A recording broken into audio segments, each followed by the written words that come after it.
Welcome to the Stanley Street Social. We're just getting a bit of feedback there, Max. Sorry, Jess, can you stop crashing and banging around? Can you stop unpacking stuff on the?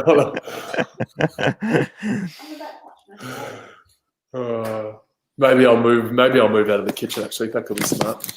Me and Campbell will do the intro while you get set up. We're here for the Stanley Street Social podcast, presented by MAP. My name's Alex Clements. I'm here with Campbell Flakemore and Melbourne Football Club captain Max Gawn to chat about everything that's going on at the moment. The Ronde was on last night. The Giro got hot last night. And, of course, out of nowhere, the Vuelta starts tonight. Who would have thought? Start tonight or tomorrow? 20th? 20th, which is... Starts tomorrow, I think. Tomorrow night. Tomorrow night. Tuesday.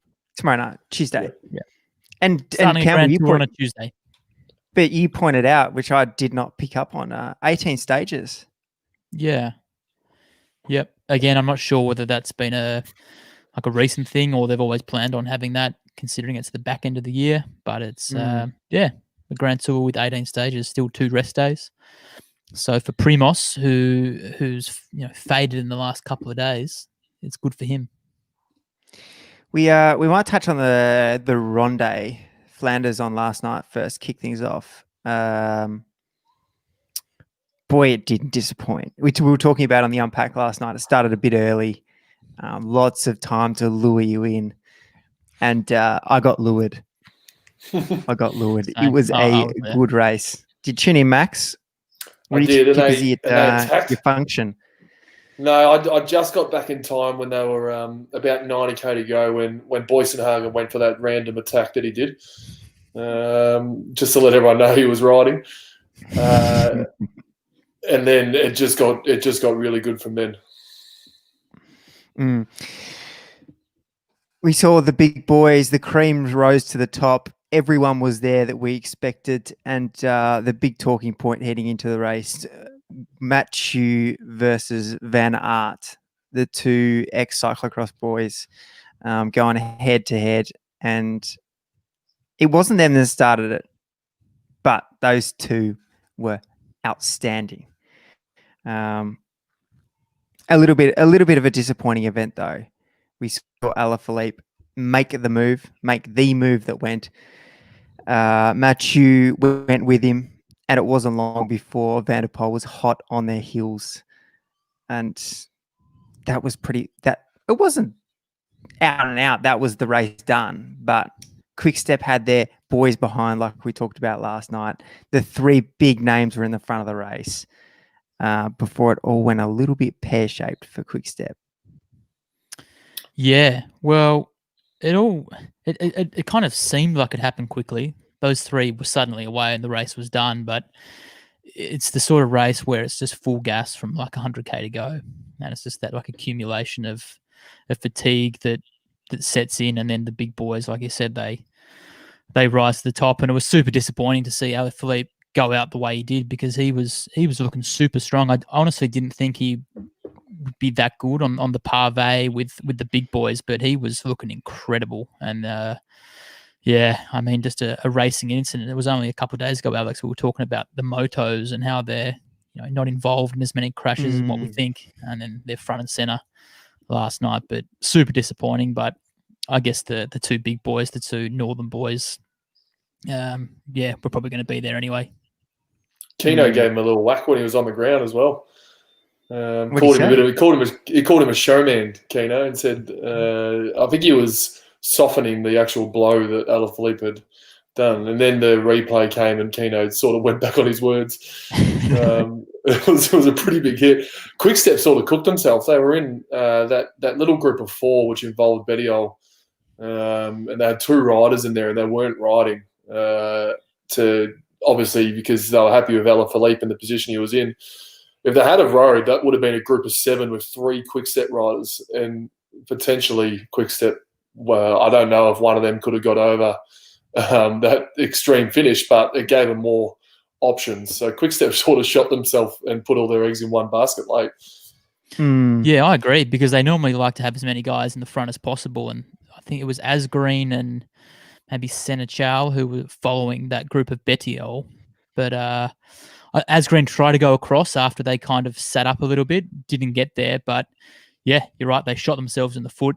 When Alaphilippe went down, that was the end of their race. But I'm sure they would have rather had 4 into 7, or whatever it would have been, 3 into 7, and just work over the 2 cyclocross boys, because you're never going to beat them in a sprint. But at least with numbers, you could attack. So surprising to see them not have extra numbers there. But yeah, those 2 cyclocross boys are such ballers. So good to watch.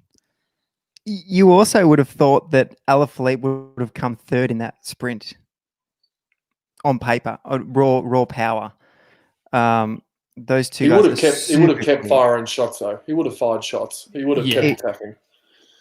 Yeah, but for Quick Step to have those numbers, it was what we were talking about last night. It was like, you're going to take every guy off the top of the team sheet, and then there's going to be 4 Quick Step blokes in the group, which almost happened for them.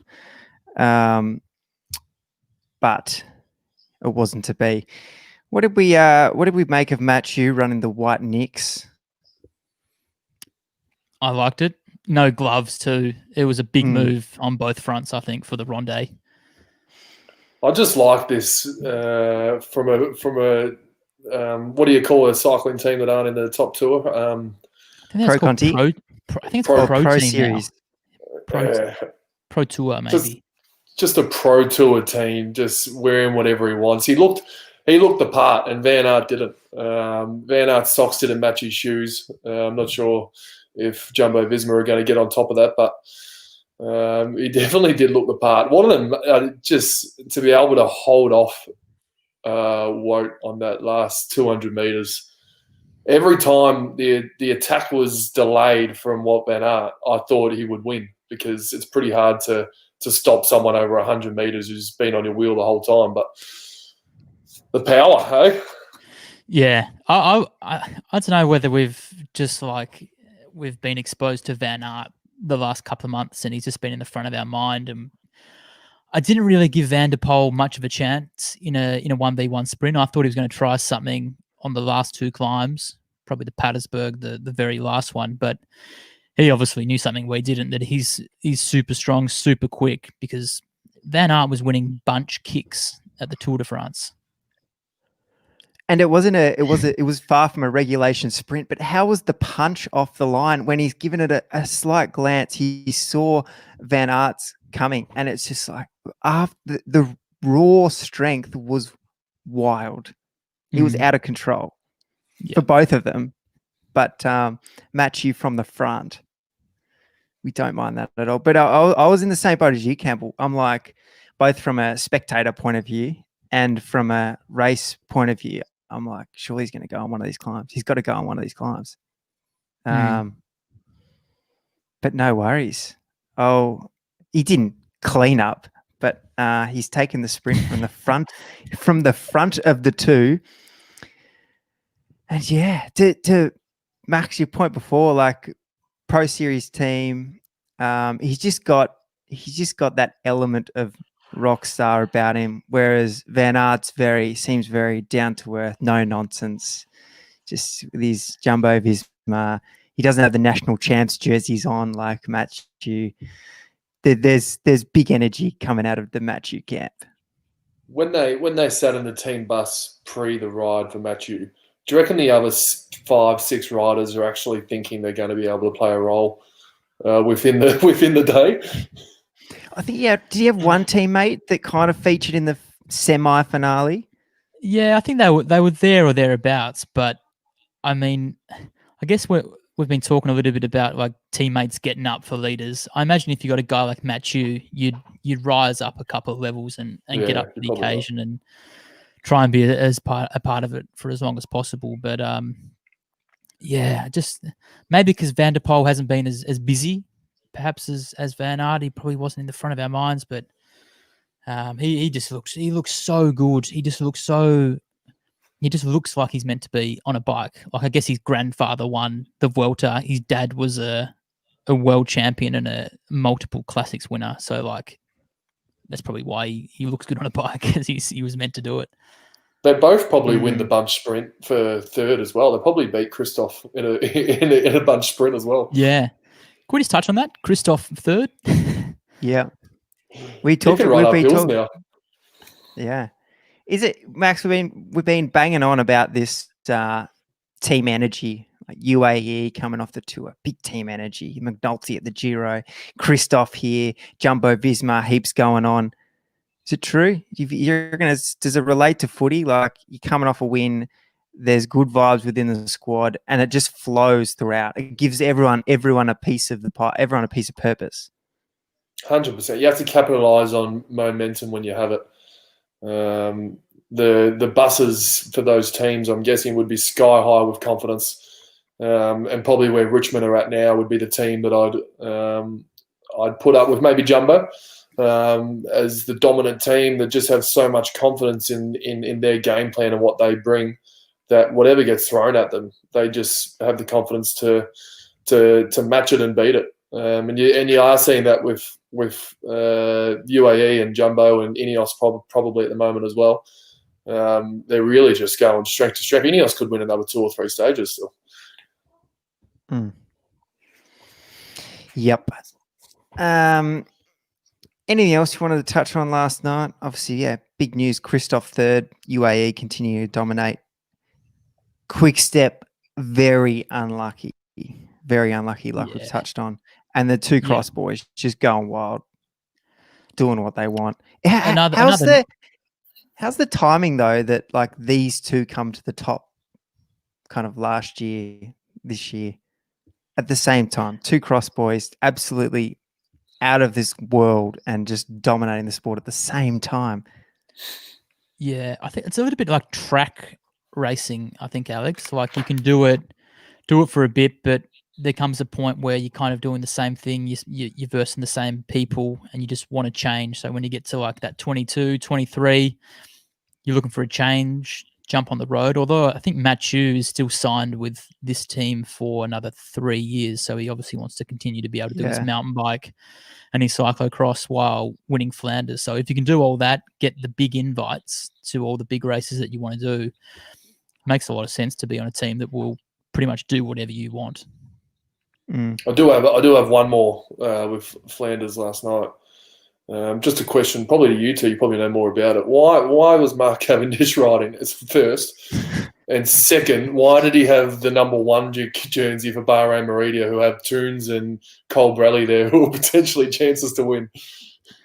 Does it say something that this could really be the end of the line? I don't know, Max, if you caught it, but he's been putting himself in moves as well. Yeah, like his last couple of races he's done, Skelter Price, he was in the breakaway. Yeah. He was dropped before I tuned in last night. Yeah, Gant Welvergen as well. I think he was in the breakaway.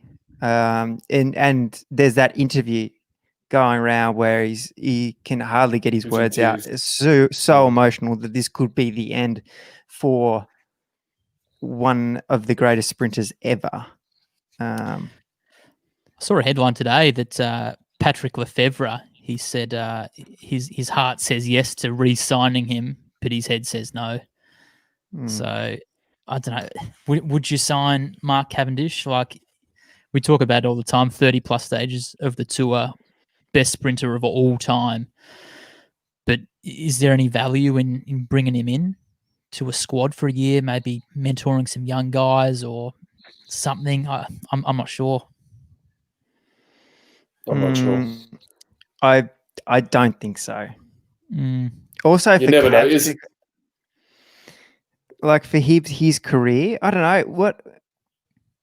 What do you think, Max? Like, at the end of your career, is for someone that good? Like, he's not just a really solid rider that's won 1 or 2 stages. He won 30 stages of the tour and a bucket load of other things. Like, to go back, to take a step back and, like, maybe, I don't know, go in a mentoring role, be a part of a lead out.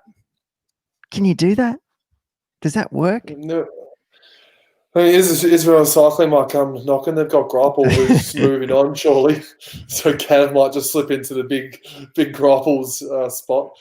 No, it's definitely there. There's evidence in AFL, which is probably not as hard of a sport conditionally, but is up there in terms of team sports, in terms of how your body has to be. And Luke Hodge, Grant Birchall, these sort of guys continuing on their career at Brisbane. Probably not right at the end like Cav is, but there definitely is a team role if you're able to still provide something out on the field for football, but out on the road for cycling. So if he can provide something, I'm sure Greipel was providing some sort of experience at the tour for the Israel boys. From all reports, he was leading the gruppetto at a certain point. So maybe there is a role for Cav there somewhere. I just think this year as well, Alex, with a few teams folding, it's probably not the year to be looking for a kind of a farewell contract. There's a lot of riders on the market hunting for a job, so could be a tricky year to look for that final sort of hoo-ha. And for Patrick too, Lefebvre, I don't think he signs riders with his heart. No, I think he cold-blooded. would be a cold-blooded killer until he turns to his heart though when something happens to his riders. That's what I was about to ask. Has there been anything floating around the internet today about the motorbike incident? Any quotes from Wilfred Peters or Patrick Lefebvre? I haven't seen anything about suing or wanting to take down other riders yet, but who knows? Just one more thing I want to touch on was Oliver Nason was really strong last night. Just missing those moves. He was always pulling hard on the front, looked super duper strong, got away on the Patersburg, I think it was, or maybe it was the Quaremont, trying to ride in for third solo. Next year with GVA heading to that team, that's a nice little tandem, I think, for these coupled races. Yeah, there's a couple of other guys too, isn't there, heading there? We were looking at it the other day. It's like they're Youngles is heading there. Youngles. Their 2021 squad is pretty hot for the classics. Yeah. Adam Sims is just saying on Facebook that Patrick has blamed the moto. So, love to see. Is it the moto's fault?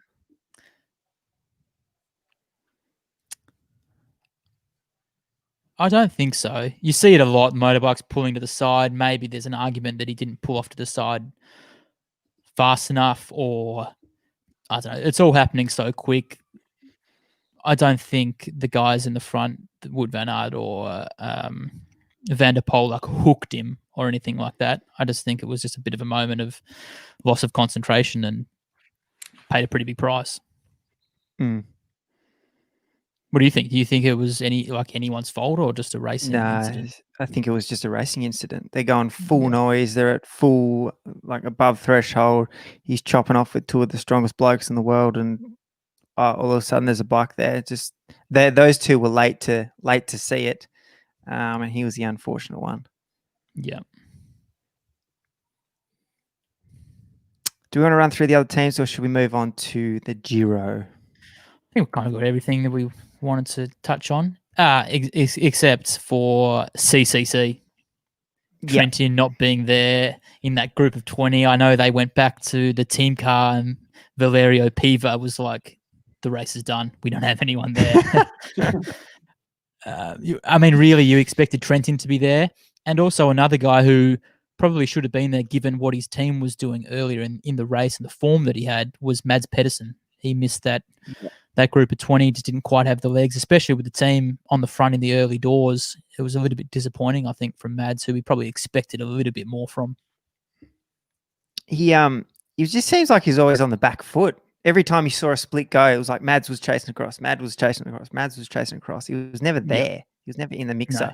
The other one too, I thought you would have liked to seen in the front group for him and his squad, Michael Valgren. Just miss that last move. NTT, no one in the front. Yeah, out of contract next year. A little bit disappointing. Hasn't quite hit the straps of 2018 when he was a big favourite for these sort of races and won Het Nieuwsblad, I think it was. So yeah, pity for him. Giro. Yeah. Worked nicely last night. Flanders finished, and then you could roll straight into the Giro, the last 12 Ks. So, truth be told, I only saw the final climb, but I think that's probably all we're going to be talking about. Yeah. There is no way you could predict the top 10 over the final climb last night. I know. It was a genuine raffle. I didn't know what was going on at some points. Oh, but you could say that for excluding the time trials. You could pretty much say that for every stage of this race. You probably could. Do you want to lead this one out, Max, with your boy? There's a bit going on last night. It was an exciting day. I'm not sure if Ineos have confirmed their Volta roster, but I'd send Teo straight over. His form is like that at the moment. If only he didn't have to wait for G on stage 3 and waste all that. Oh, stage 2. Which stage did he crash and got back on? Stage 3. Yes.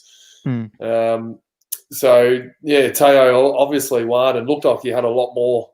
Maybe riding conservatively with the Sunweb boys, could have potentially attacked them for mine as well. But the Aussie boy Jai was super and looked almost stronger than Wilco. And then from there, the two Bora boys sort of blew it, Conrad and Rafa.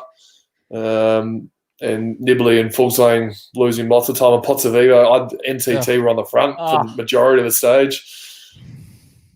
I didn't know what was going on in Pozzovivo. But it could open the door for a Ben O'Connor attack over these last couple of days, though. I don't know if you've been tuning in, Max, but me and Cam have been getting awfully excited about Pozzovivo and his prospects. And, oh dear. We just got let down. We were just teased by his team riding the front before the TT. He does a very good TT for him. And then big summit finale. We're expecting him to take time out of everyone. And he's one of the first big names to go out the back. But what's exciting, Alex, for Australia is that it was Chris Hamilton who absolutely split the group to pieces, didn't he? He did the damage. It was Jumbo-esque. All of a sudden, somewhere we're on the front there. The three big boys there, 2 Australians, and Chris Hamo was just doing work. He was doing heaps. Yeah, and I agree with Andy Matthews in the comments and Max. I think Jai looked better than Wilco. Wilco was hanging on the whole climb, had nothing when it came to the kick, and it would have been nice to see maybe, I don't know, Jai get. I think when Jai went, he was kind of attacking, and then he was forcing the others to follow. Teo got straight in the wheel, and then he just rode AK. And I think Max is probably right again that Teo probably could have dipped in a bit earlier, 1K to go, try and take some time. But I think he'll take the stage. And I mean, looking at him last night, is he now the favourite? Like, am I going too far? It makes it fascinating last week because Sunweb, you'd think, I'm not high up in the cycling world, but I would definitely chuck in a 2-prong attack at some point with both of them because Jai will, if he went up the road, I'm pretty sure Quickstep would have to ride. And then obviously Ineos, we've seen their form with their whole team. If they start riding for Teo, and Quickstep have been good with Masnada and Knox. It actually, for an interesting Giro, it throws in a real curveball for this last week. And I think you want to be in pink. I dare say with the insecurity of what the Giro is going to bring, I think you want to be in the pink tonight. That's not a bad shout. I mean, Almeida was riding that way. I've never seen anyone dig in as hard for as long as what he was doing. I mean, who dangles like that for 8K? Normally you dangle, and then you blow and you lose 2 minutes. He just did not go anywhere. So hats off to him. He did it all by himself. No team support. I think Knox and Masnada were not too far behind. But yeah, we said he was going to start to crack a little bit, Joao. But if that's kind of the extent of his cracking, then he can stay within reach. And there's still that TT on the last day as well, which he can take time probably out of most guys. But again, it's the youth. It's taken the cycling world by storm. All the damaging. Not sure how old Wilco is. He seems like he's been young forever. 29 now. 30? Yeah, but 29. Teo and Almeida, like they're just. It's all these young talent that are rising to the top. You'd have to think now that Ineos will shift their focus, saying, you know what, boys, maybe don't go sniffing out the moves anymore. Let's go for Gogan Hart, probably the best climber. Probably based off of last night, you say him and Jai, probably the best climbers in the race. So you'd almost want some support around Teo now, and maybe setting him up for an attack on one of these big stages coming up. I'm not sure if tonight's tonight. I think tonight's. I think it's just a couple of little bumps. They go over a circuit and do the same hill 3 or 4 times, I think. Rest day tonight, and then rest day, the next stage. Yeah, that's been the other piece though in this Giro. You see these stages with just little humps and bumps, and then all of a sudden the GC boys are going wild over the last climb. There seems to be no stone unturned on any stage, with maybe that inkling of the race. Will the race continue? Will the race go on? You can see it. You can see tomorrow's stage happening already. You can see Bora will get to the front. They'll end up dropping Sagan, and there'll be 15 people. There'll be 15 people left, and Ulysses probably there again, and he probably wins. You would love to see Jai just given a little bit more free rein. Andy Matthews touches on this in the comments. If Jai went up the road with an attack, it'd risk Wilco getting dropped in the chase. Wilco's got the strength in the time trial. Jai's obviously climbing superb. It'd be nice to see them go wild. Although, what do you do when Jai's up the road with Teo? But they still have, I think, 2 of the top 10 strongest domestiques outside of Jai. In obviously Chris and Sam Uman, who hasn't done much yet, but I feel like they could protect Wilco if Jai went. You're a big Uman fan, aren't you? Always has been. Yeah, I'm just always waiting for been on him. But yeah, you just look at this top 10 and just go, what is going on here? Like Teo, Wilco, Jai, Almeida, Micah, Conrad, Knox, and then in 8th, 9th, and 10th is Bilbao, Fulsang, and Nibali. Like, what is going on? McNulty's gone from 11th to 4th back to 11th in 2 stages. We did get quite excited about him after his TT, but I think last night was a big shake up in the mountains, and probably showing that he's probably not quite there just yet, but still to be 11th after 14 days, it's a pretty good going for him. But like Almeida 22, Jai 23 or 24, Teo. I mean, we kind of joke around a little bit that he's getting on at 25, but this is the exposure that Teo needed, and it's a pity that it's come out of Geraint Thomas going down, but I'm glad to see Teo get this chance to be a genuine leader. And what is he now, 3rd?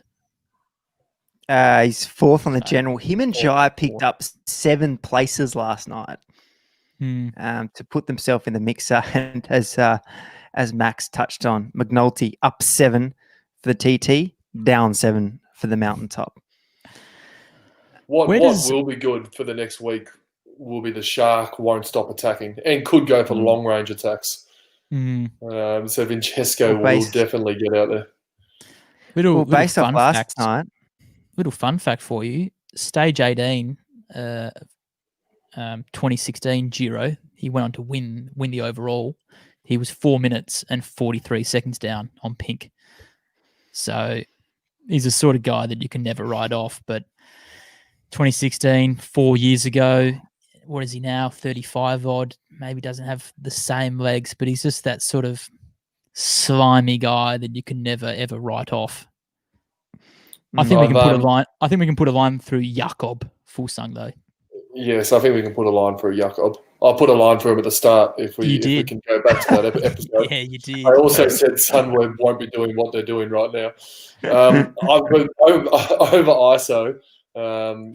Long story short, I met Cohen de Court at a function in Melbourne one day. He lives in Australia for 6 months of the year. And I've befriended him. We talk to each other on Instagram all the time. And anyway, I've just asked him his thoughts on his teammate, Vincenzo. And he said if he was a betting man or allowed to bet on cycling, he would be going hard on Vincenzo. Even this morning he's replied to me. Yeah. So he still reckons there's some ticker in the legs there. That's because some there's probably intel. some bad weather. There's some bad weather probably on the way too, which he doesn't mind. I also, Cohen de Court is currently the cyclist in the cycling world in the UCI at the moment, the furthest away from his last professional victory. And with the team that Trek have put out for the Vuelta, I think he's riding GC for them. There's an outside chance, so there could be a stage win for Cohen. There's some intel from on the ground. That's hot mail. So you've got Vincenzo and Domenico at 7th and 8th now on the GC. 3 minutes 29 and 3 minutes 50. Could we see the old Italian boys teaming up in the last week of the Giro, going wild on early stages? Hopefully, and Bora will as well. Rafa and Patrick Conrad will both do something at some point as well. The one that I worry for is Bilbao. He's been in the long prep, and he did look a lot stronger at the start of the Giro than what he is now. So he could be the one that drifts, but the rest, you just never know.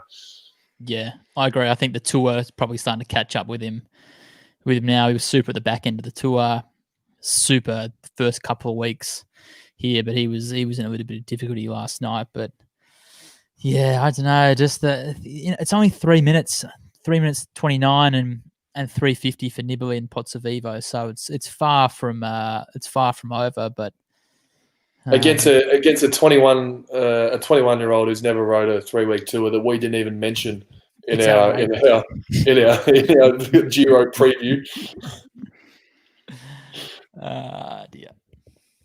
Rupert Guinness on Facebook talks about in the second week, after the second rest day, there's nearly always someone who produces, comes from behind stage win and puts them up on the GC. Wonder who that be or can be.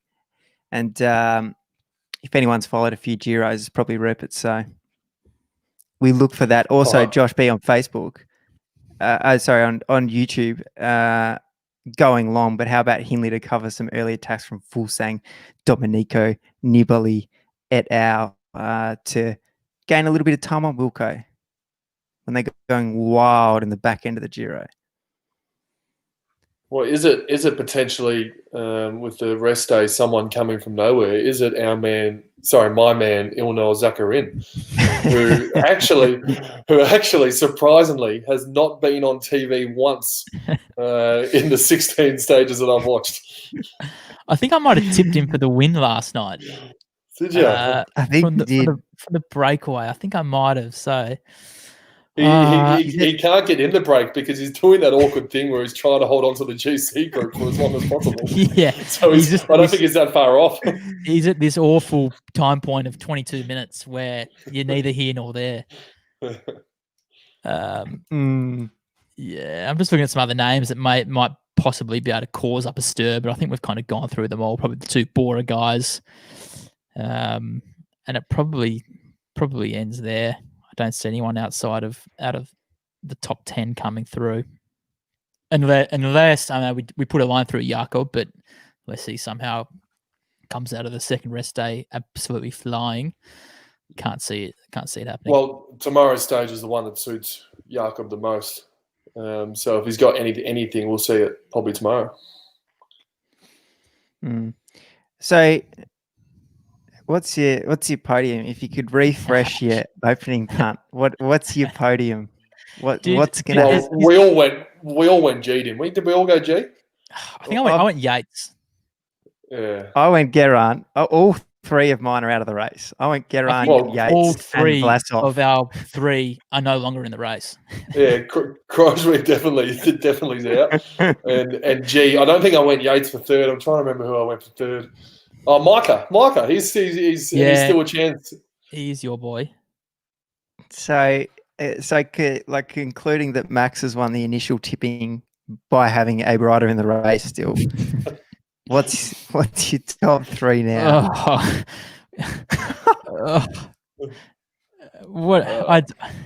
It's a raffle, isn't it? It is, honestly. They could all change positions tomorrow night.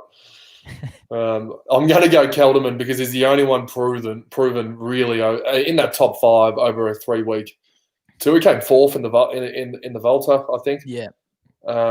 So I'm going to go Kelderman, which I'm sure is what the bookmakers would be doing as well. And then the Almeida will hold on and Jai. So I reckon the top 3 stay the same. Maybe Jai falls to being a domestique and Teo can get over. But I can see it's staying the same. Just. Do you think Joao can keep limiting the damage? Do you think he's going to be okay? Well, he's the best time trialist out of that group. So he's always got that up his sleeve. Although it's a small, tiny time trial, isn't it? It's about 15K. Yeah.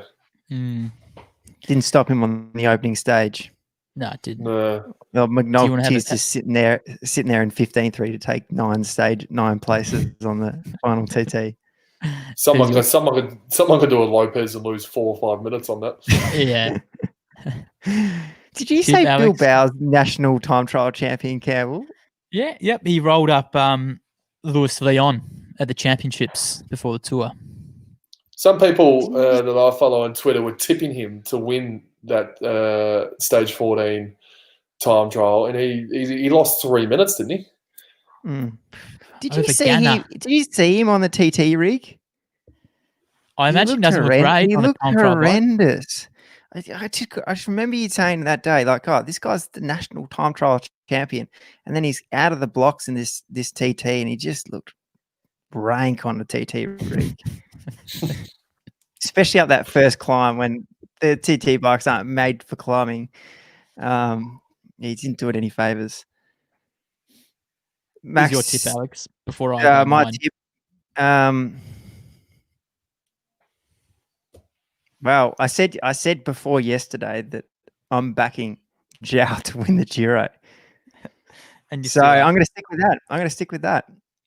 I think I said Domenico before the stage yesterday. I'm probably going to retract that. I think Zhao won, Wilco 2, and Nibali to go wild based off Max's intel in the 3rd week and put himself on the podium. Okay. Max or Campbell? Maybe I'm getting a little bit excited off the back of last night, but I'm going to go Gergen Hart. He's going to win it. He's going to win the Giro. In the Giro? Yeah, I think he's going to win the Giro. And then I think Jai's going to come 2nd and Vincenzo 3rd. And it changes Ineos's philosophies going forward in all their grand tours, and they'll just ride freely and pick up stages and still get the tour win. Yeah, imagine that 4 or 5 stages and the win. Possible. Oh, they also had Rowan going wild last night in the breakaway. Yeah, he's found his legs. So was he potentially? We haven't seen too much of him throughout the Giro. Was he resting for 13 days for the stage 14 time trial? I think so. I saw him once. I think it was like a sprint stage. Him and Ghana were working just to keep their GC boy in the front. That was the only time I've seen Rowan, but he did a very good TT. Only 26 seconds. I know, only 26 seconds behind Ghana. So that's an improvement from Worlds.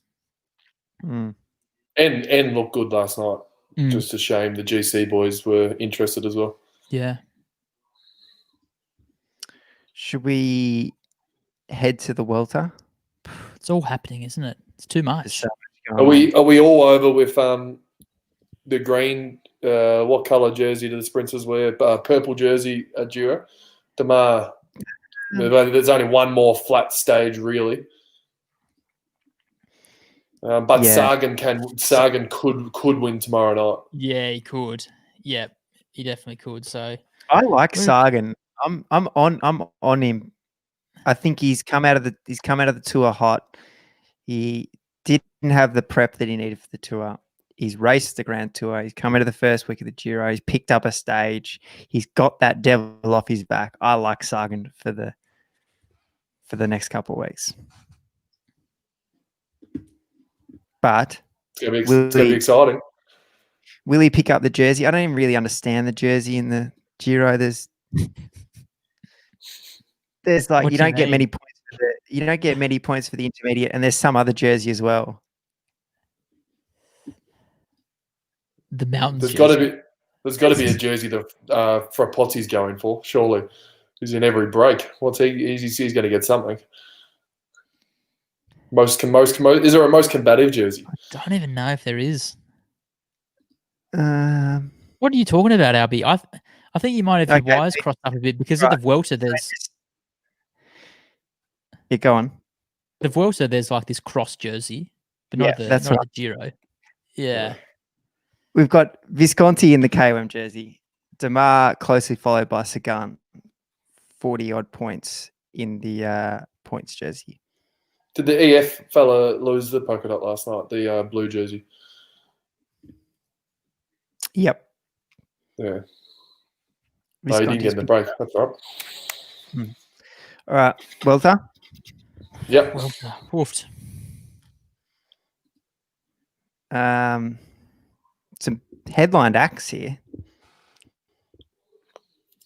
Headed up by Jumbo. Just copied and pasted pretty much their tour squad. Roglic, Dumoulin, Gesick, Sepp Kuss. And George. Yeah, Bennett. Oh, did you say Bennett? Sorry. George. Don't worry, your boy's in there. They've been very public in saying that whoever's got the better legs will be the one they ride for, isn't it? Yeah, you think Roglic? You got to ride for the former champ, don't you? I think so. I think Roglic. I'm interested in Tommy D though. He was pretty simple at the tour. He's still recovering. He's still getting form. Tommy D looked good in flesh, setting up Roglic to get in that break.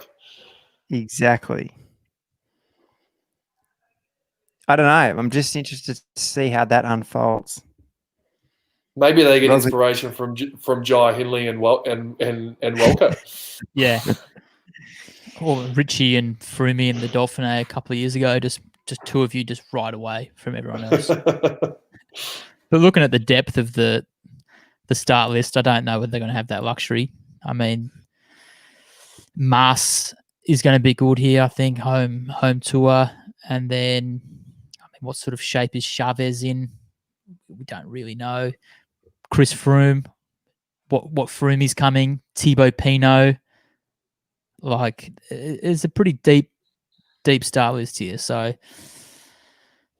and only 18 days. I know that doesn't seem like much of a difference to 21, but there's been a couple of times where riders have come unstuck on day 19, 20. So, does it suit Roglic? I know he got unstuck in the tour on the last couple of days, but I think there might have been a Grand Tour before that one where he came unstuck on the last couple of days. So, I think I like Roglic. I think I like Roglic for the win. Yeah, I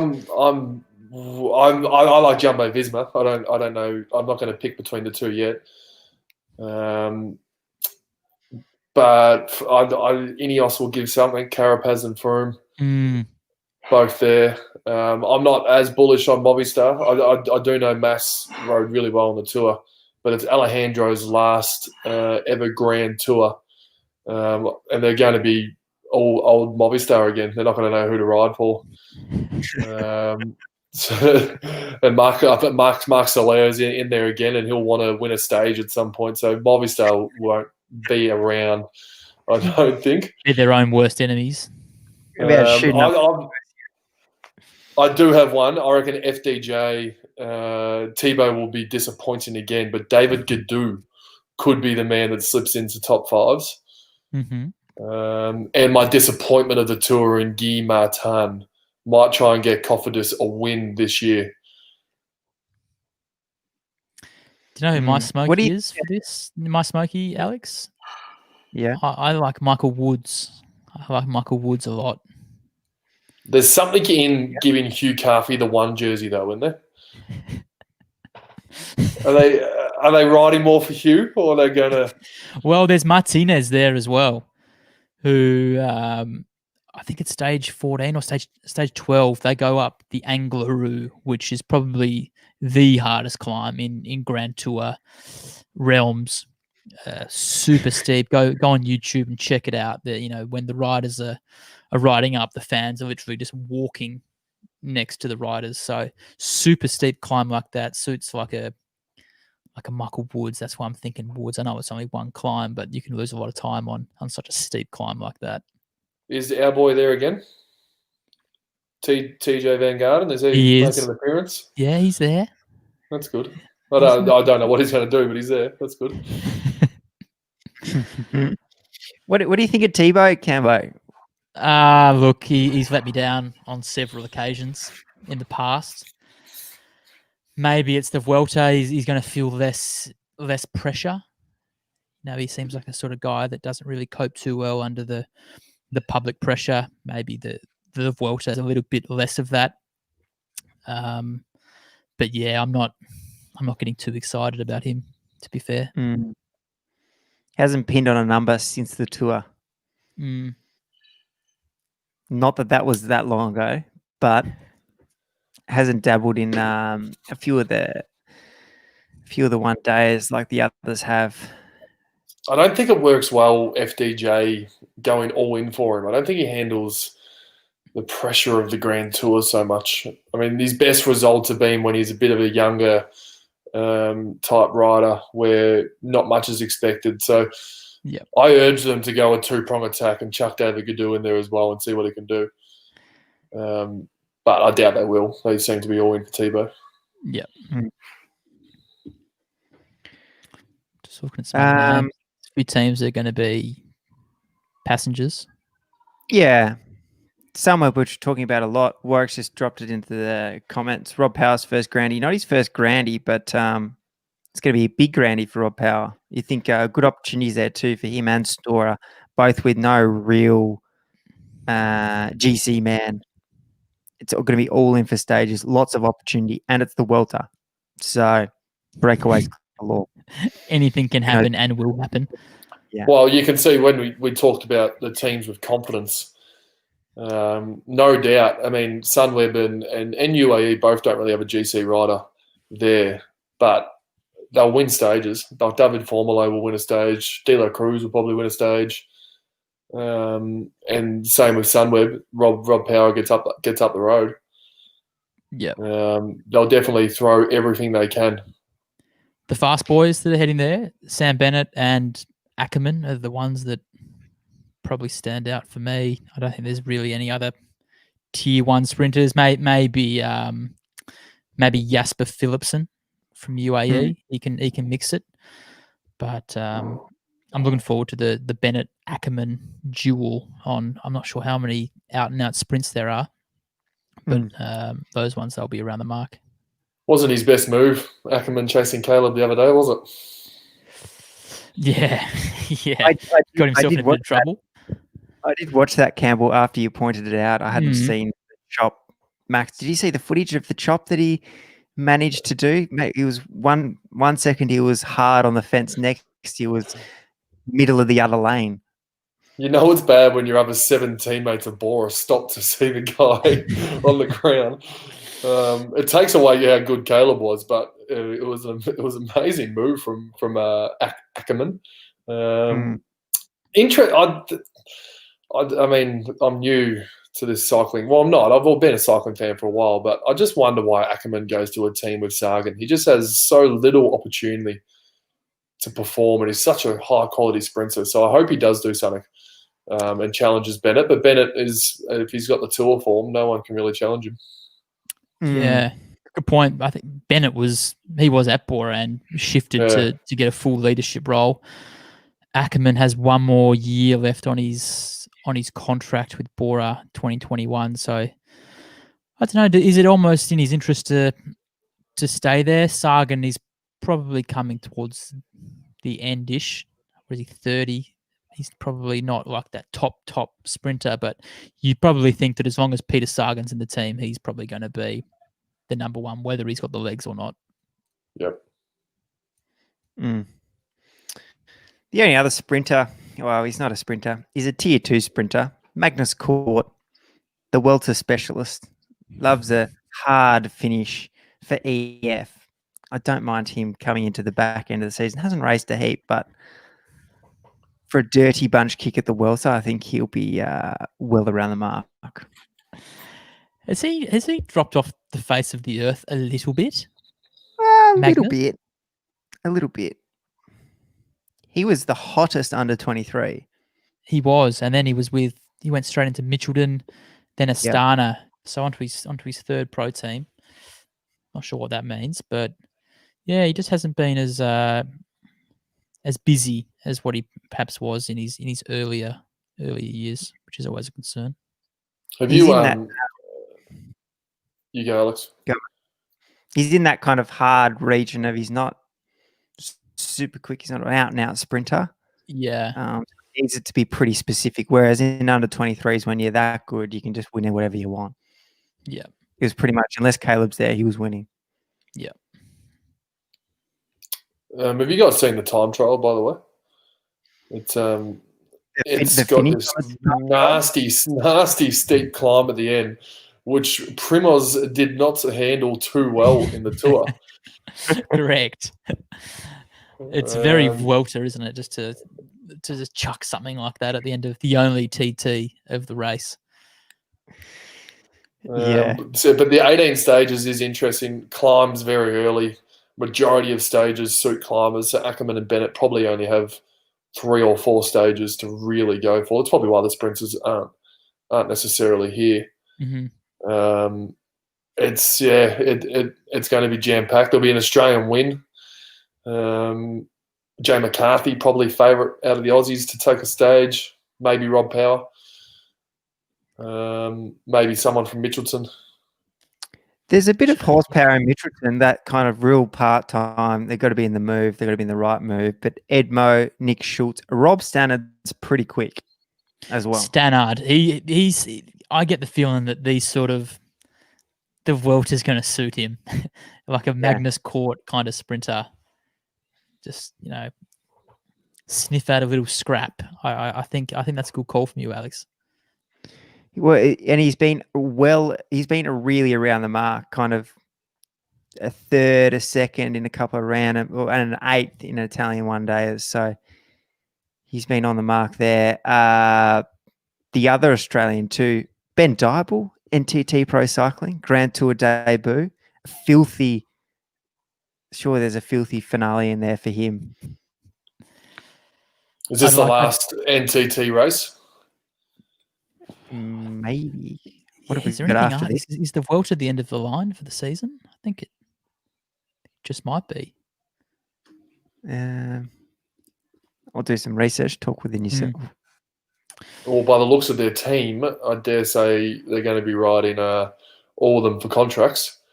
No, sorry, just cohesion. There's definitely no team goal there by the looks of things. It'd be good to see Dybel actually get a chance though, because at his best, he's a super climber, and I think these steep climbs, if he can somehow be in the right place, traditionally positioning hasn't been his strong point. So if he can get into a move and be able to just show his proper climbing qualities, I think he's a chance of a stage if he's got good legs, if he comes in with form, which you'd expect he will do. If it's a Grand Tour, your first Grand Tour, you're probably going to show up with some good nick. The other Australians in there, Rory Sunderland's doing his last race, hanging it up next year after he went pro. Well, he went to Europe with the Rabobank Conti team to do his apprenticeship. in 2002. He's been a pro a long time. That's some XP points. That's good going. That's good going. So he finishes up his very long career. Cameron Worth is back racing Grand Tours after becoming an Ironman. Mitch Docker at EF Pro Cycling and Jay McCarthy. Be interesting to see if he gets any opportunities with Ackerman there. Or because he's still looking for a contract for next year. Yeah. What better time than the Vuelta to come around? Yeah. Opportunities galore for that sort of rider. I think Bora were planning to have Emmanuel Bookman here, so I dare say they would have been based around a lot of their GC guys. It would have been McCarthy and Ackerman by themselves, so there's potentially chances to get up the road. Now I think Groschnard is probably their best up the hill now, and he is a doubtful top 10 placer. Yeah. Where do you guys see the Smoky coming from? Because it's been that sort of year where anything can happen and will happen. Where is it? Where is the value lying? I think it's like apart from Jumbo, but Jumbo can blow up potentially. I doubt they will, but they can. There's some genuine Smokies. So like a Wog Poles, riding for Bahrain McLaren with a pretty much all in for Wog Poles type team. And then the Guy Martin Confidence have been haven't had a win this year, I don't think. So they'd be wanting a stage win at least. And I also think David Gaudu. I just like what he brings, and I just hope that he gets a bit of freedom. Tim Wellens from Lotto. There's some guys that can get a top 5 here because of the cream at the top's really good, but then at 5th to 10th, there's a chance to really make a name for yourself. Yeah. Alex, someone that we haven't touched on that we're getting real excited about for the Giro is Vlasov. He's managed to get himself on the start list here. So what did he step off for? Did he crash or was he just ill? I think he was ill. So didn't have the Rona apparently, so that's a positive. But he's back on there. I put him on the podium for the Giro, so that'll be interesting. Him and the Izagirre bros might get up to no good on the roads of Spain. Yeah. Any other Smokies, Campbell, that you can pick out there? I don't think so. I think Michael Woods is probably my semi-Smoky. I know it's not that wild, but besides that, I can't. Nah, I'm not going to put anything. Maybe Rui Costa. But we're clutching at straws here. Kenny Ellisond to get a little bit of license. You were talking about that Trek team with your mate to court. Doesn't ooze depth. No, Kenny Ellisond probably is the one. Rode really well for Rich. He did. Formalo for UAE to not hunt stages and focus on a GC?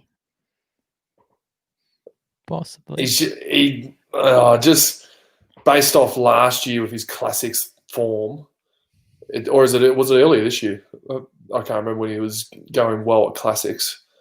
It just seems like he's better for that one stage rather than hanging on to a GC group. Yeah. Was it Liège he was second at? Liège was second last year, I think. He won a stage, one of the lead-up races to the Tour this year. Yeah. Dan Martin's heading up Israel Cycling Academy's year. Now, that's the Smoky right there. Yeah, he's a Smoky. A Smoky to blow up on a stage. Yeah. But there's a wealth of tier 2 sprinters.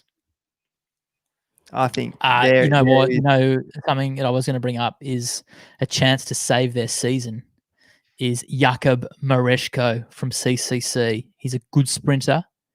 He loves a scrap. If anyone's going to save CCC season, it's this guy, the Italian sprinter. They do have, which I is their best climber in their team racing as well when Jan Hurt. Better than Ilnor Zakarin. So Jan Hurt could be a chance to save their season on a stage at some point. Yep.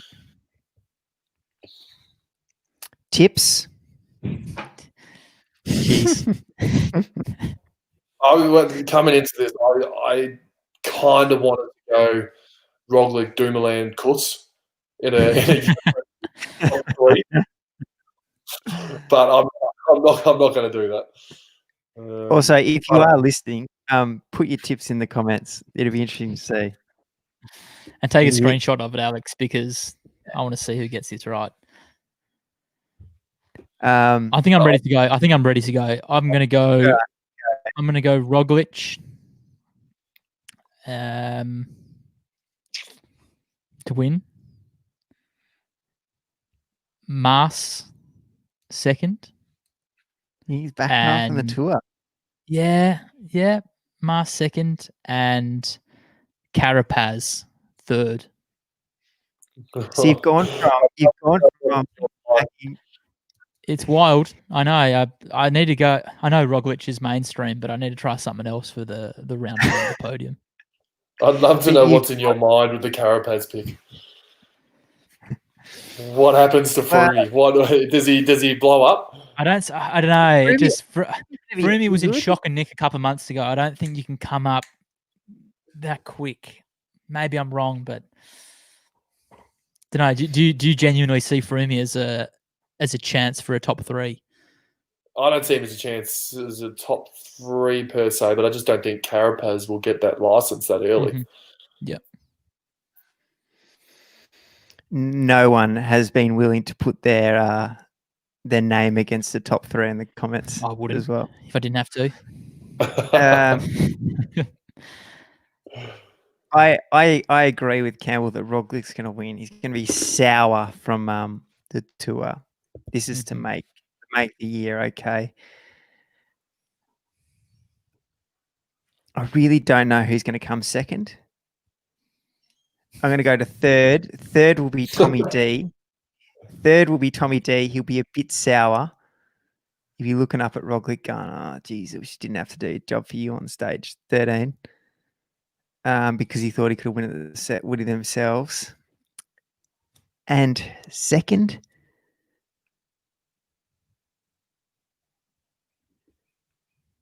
Thibaut Pinot. The pressure's off. He's going to put his hat in the ring. He's got a lot to make up from the tour. This is the scenario where Thibaut can perform. Okay, I'm throwing curveballs here, but I'm going to agree with you on the winner. Primoz will win. Vlasov will be second. And tied for third. Amazing with the exact same time these two boys have been riding really well.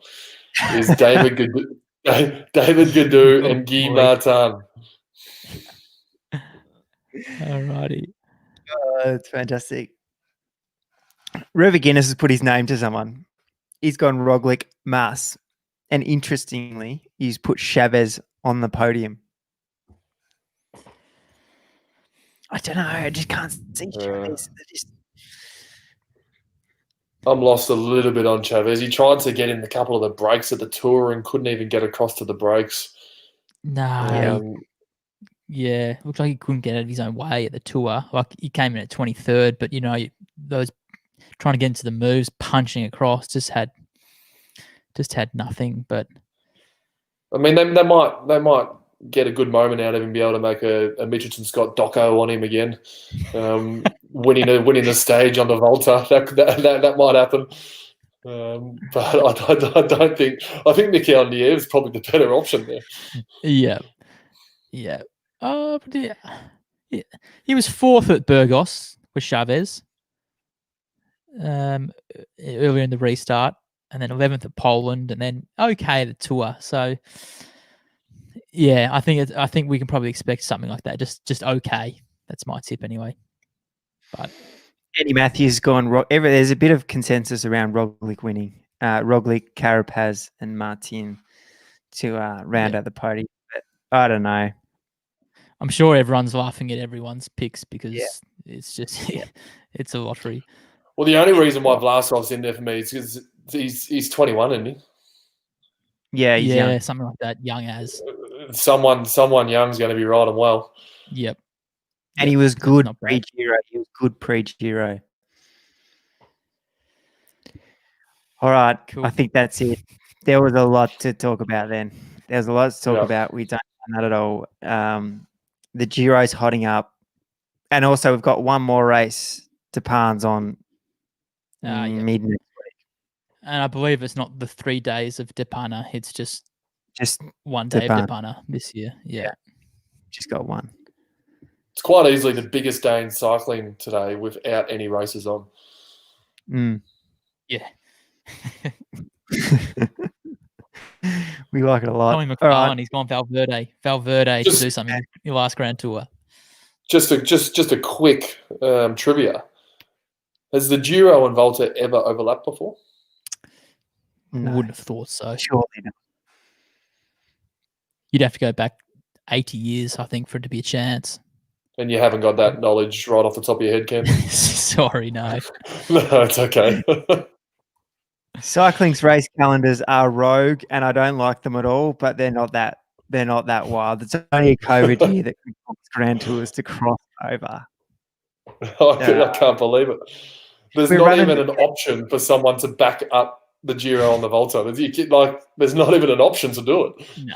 Yeah.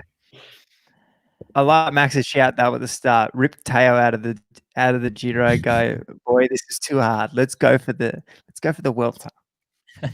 Take him out now. The guys who are looking good now, get Sagan back in Bora.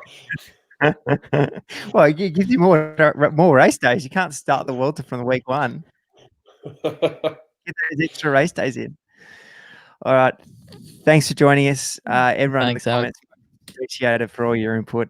Thanks, Max. Thanks, Campbell. And we'll be back here tomorrow at 5:30 to do it all again.